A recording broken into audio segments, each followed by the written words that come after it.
बहुत समय पहले की बात है। उदयपुर नामक गांव में हरिया नामक किसान अपनी छोटी सी झोपड़ी में अपने परिवार के साथ रहा करता था। माँ, मैं खेत से मिट्टी लाई हूँ। क्या मैं इसे तुलसी जी में डाल दूँ? बिल्कुल। उफ, इतनी गंदी मिट्टी। तुम तो बस खेत खलियान में ही रह जाओगी। मैं तो शहर जाऊंगी, बड़ी अफसर बनूंगी। सीता का दिल बहुत बड़ा है गीता। कोई दिखावे से नहीं, संस्कारों से बड़ा बनता है। समय बीतता गया और अब गीता और सीता दोनों बड़ी हो गई। अब हमारी दोनों बेटियां बड़ी हो गई हैं। हमें कोई अच्छा सा लड़का देखकर उनकी जल्द से जल्द शादी करवा देनी चाहिए। तुम सही कह रही हो, मैं भी ऐसा ही सोच रहा था।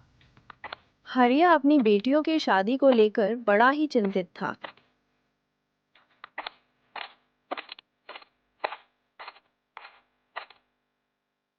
क्या हुआ हरिया, आज तू बड़ा उदास लग रहा है। कुछ नहीं गोविंद भैया, मैं तो सोचा था कि अपनी दोनों बेटियों की शादी के लिए एक अच्छा लड़का कहाँ ढूंढो जो उन्हें खुश रख सके।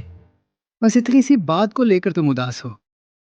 मैं एक लड़के को जानता हूँ जो हमारे पड़ोस वाले गांव में रहता है। वो बहुत अमीर है और शहर में उसका खुद का बहुत बड़ा कारोबार भी है। उसके माता पिता उसके लिए एक अच्छी, सुशील और संस्कारी लड़की ढूंढ रहे हैं। अगर तुम कहो तो मैं तुम्हें उनसे मिलवा सकता हूँ। तो बताओ, हम कब उनके यहाँ चल रहे हैं? हमें उनके यहाँ जाने की जरूरत नहीं। वो मेरे पुराने दोस्त हैं।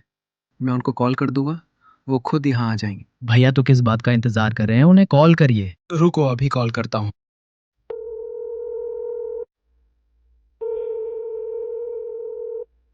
Hello hello. हेलो। हाँ गोविंद, आज कैसे कॉल किया? आपने कहा था ना मेरे बेटे के लिए कोई अच्छी और संस्कारी लड़की ढूंढकर बताना।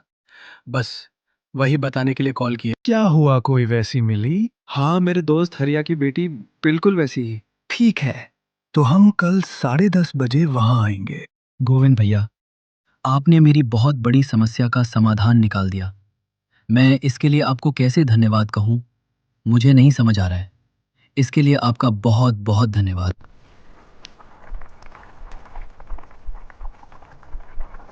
जल्दी जल्दी काम करो, सेठ जी आ ही रहे होंगे।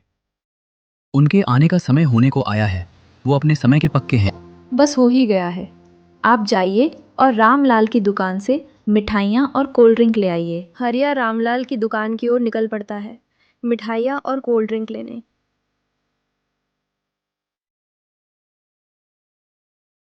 रामलाल भैया, कोई अच्छी सी मिठाई और कोल्ड ड्रिंक दे दीजिए। ये लीजिए।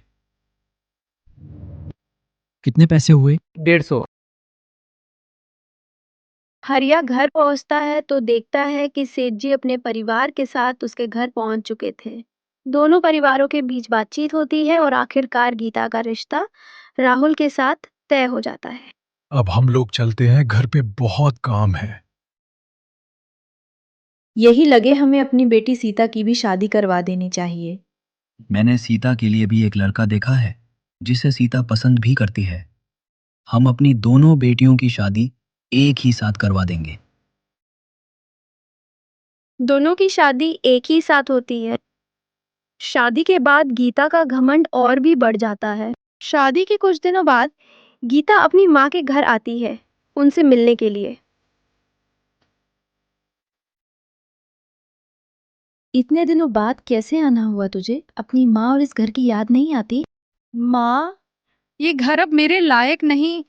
मेरे पास शहर में बड़ा बंगला है। पता नहीं आप लोग यहाँ कैसे रह लेती है। अब मुझे तो यहाँ घुटन होने लगती है। बेटी, ये वही घर है जहाँ तुझे जन्म मिला था। दीदी, घर बढ़ाया छोटा नहीं होता। छोटी है, छोटी बनकर ही रहे। बड़ा बनने की कोशिश मत कर। बेटा, इतना अहंकार सही नहीं। गीता गुस्सा होकर वापस लौट जाती है। पता नहीं उन लोगों को किस बात का घमंड है। कई दिनों से हरिया की तबीयत खराब रहती थी।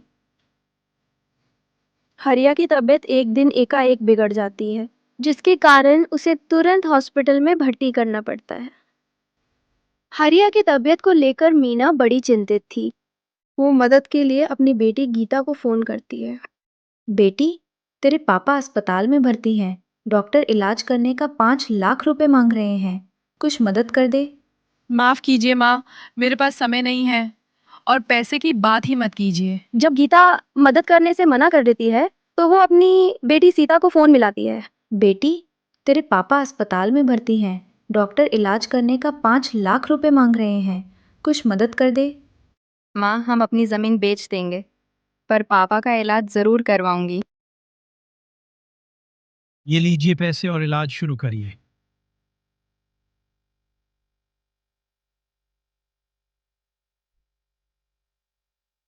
बेटी तू आ गई। हाँ माँ, हमने पापा के इलाज के जितने भी पैसा थे जमा कर दिए।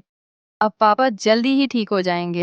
कुछ ही दिनों में हरिया बिल्कुल स्वस्थ हो जाता है। समय अब करवट लेता है और अब गीता पर मुसीबत आ पड़ती है।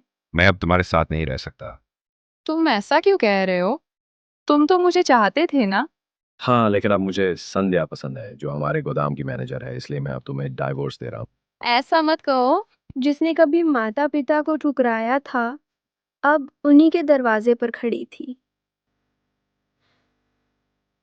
माँ, क्या मैं कुछ दिन यहाँ रह सकती हूँ? ये घर तुम्हारा ही है दीदी, लेकिन अपने घमंड को बाहर रख कर आना होगा। मुझे माफ कर दे मेरी बहन। मैंने अपने घमंड के कारण में आप सभी को कितने दुख दिए। हो सके तो मुझे माफ करिए। दीदी, आपके लिए हमारा जो प्यार पहले था वो आज भी है, वो बिल्कुल नहीं बदला। इसलिए आपको हमसे माफ़ी मांगने की कोई ज़रूरत नहीं।